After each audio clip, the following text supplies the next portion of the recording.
Europe 1, 6h56, Thomas Soto. Le vrai faux de l'info avec vous, Géraldine Vosner, et sous votre radar ce matin, les approximations du débat de la primaire hier soir. Oui, il y en a eu quelques-unes, Thomas, on peut le comprendre. Les candidats sont venus armés de chiffres, de statistiques, comme Arnaud Montebourg qui plaide pour une mutuelle santé abordable et publique. Il y a 36% des Français qui ont renoncé à des soins. 36% des Français ont renoncé à des soins, dit Arnaud Montebourg. Vrai ou faux?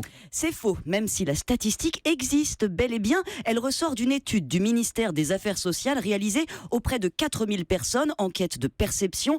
36% des gens déclaraient avoir renoncé à un soin pour raison financière, mais les auteurs préviennent, le résultat est sensible à la formulation et le taux varie selon la façon dont la question est posée, de 10 à 36%. En fait, aucune étude ne présente le même taux, donc quand vous entendez ce chiffre, un tiers, un quart des Français qui renoncent à se soigner, attention, ça n'a rien de scientifique. Cependant, il y a des constantes. Les gens renoncent rarement à consulter le médecin, ce ne sont pas des soins essentiels qui sont concernés, mais dans les 3/4 des cas des soins dentaires ou d'optique, le fait de pouvoir s'offrir ou non une mutuelle est donc déterminant et vaut mieux qu'elle soit de qualité. Bon, une approximation pour Arnaud Montebourg, il y en a eu d'autres, Géraldine. Oui, pour marquer les esprits, rien de mieux que des chiffres qui claquent comme celui-ci lancé par François de Rugy.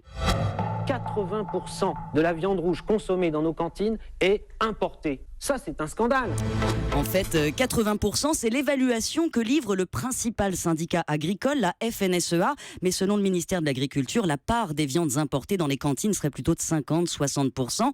Et pour que cela change, il faudrait modifier le code des marchés publics qui interdit de disqualifier un fournisseur sur des critères géographiques. Voilà, donc un faux également pour François de Rugy. Et puis l'Europe, c'est un casse-tête pour les mesures protectionnistes. Oui, un casse-tête que certains, comme Manuel Valls, ne maîtrisent pas complètement.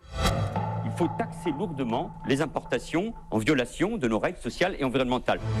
Alors là, c'est carrément un non-sens, Thomas, car ces importations en violation des normes sociales et environnementales, on ne peut pas les taxer puisqu'elles n'entrent pas sur le marché européen. Elles sont illégales. Pas de vente, pas de taxe. À moins que Manuel Valls ne parle d'imposer aux pays comme la Chine, par exemple, les mêmes règles sociales que nous dans leurs usines.